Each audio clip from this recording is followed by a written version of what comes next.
कई टाइम से K-pop industry में मिन हेजिन की कंट्रोवर्सी बढ़ती ही जा रही है और तब से मिन हेजिन के केस पर लेकर काफी इन्वेस्टिगेशन चल रही थी कि न्यू जीन्स डिसबैंड होंगी या फिर नहीं।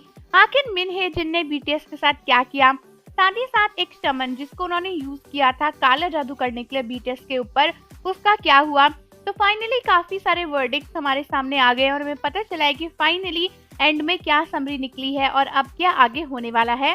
तो दोस्तों, जैसा कि हमें पता ही था, स्टार्टिंग से मिन हेजिन के ऊपर काफी सारे इल्जाम लगे थे, लेकिन जब उनकी एक प्रेस कॉन्फ्रेंस हुई तो अपने इल्जामों को एक्सेप्ट करने की जगह मिन हेजिन ने बिगिट का भांडा फोड़ दिया और वहां पर बैंक पीडी के ऊपर भी काफी सारी तलवारें गिर गई थी, क्योंकि उनके भी काफी सारे स्क्रीनशॉट वहां पर वायरल हो गए थे और पता चला था कि किस तरीके से उन्होंने ये सारी प्लानिंग मिन हेजिन के साथ मिलकर ही करी थी और लास्ट में उन्होंने मिन हेजिन को फंसा दिया। लेकिन फाइनली इन्वेस्टिगेशन के बाद पता चल गया है कि वो काला जादू करने वाला इंसान कौन था। साथ ही साथ ये भी पता चला है कि शुरुआत से ही मिन हेजिन की प्लानिंग थी कि वो अपना खुद का एक लेबल खोले और इसीलिए उन्होंने हाइप से आधी ओनरशिप की बात करी थी।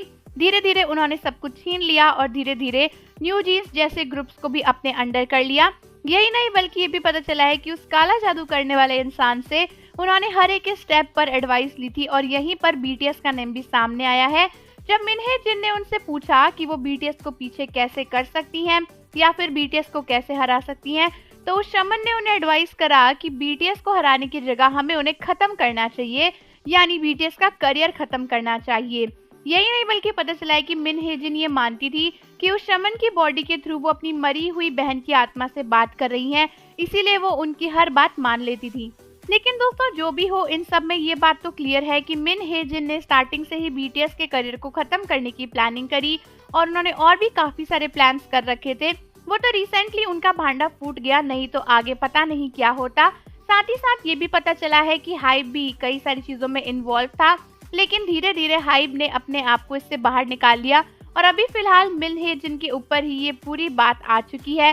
कई सारे स्क्रीनशॉट्स और चीजों को रिव्यू करने के बाद पता चला है कि कहीं ना कहीं हाइप भी इसमें इन्वॉल्व था, लेकिन एडोर के जो स्पेसिफिक मैसेजेस हैं वहां पर बैंक पीडी के ज्यादा एक्शंस नजर आए हैं। पता चला है कि न्यू जीन्स को यूज करके मिन हेजिन का प्लान था कि वो के-पॉप इंडस्ट्री पर रूल करें, इसीलिए धीरे धीरे उन्होंने बिगिट को नीचे दबाना स्टार्ट कर दिया था और बीटीएस को भी उन्होंने ही जानबूझकर मिलिट्री में भेजने का फोर्स किया ताकि बीटीएस चले जाएं और उनके आने से पहले वो अपना काम खत्म कर सके। तो इस तरीके से काफी सारी चीजें रिवील हुई हैं। और दोस्तों, आप मुझे बताओ कि आपका इस बात को लेकर क्या कहना है। क्या आपको लगता है कि मिन हेजिन को कड़ी सजा होनी चाहिए या नहीं? और जाने से पहले चैनल को जरूर सब्सक्राइब कर लो, बेल आइकन प्रेस कर दो। मिलते हैं आपसे अगली वीडियो के साथ।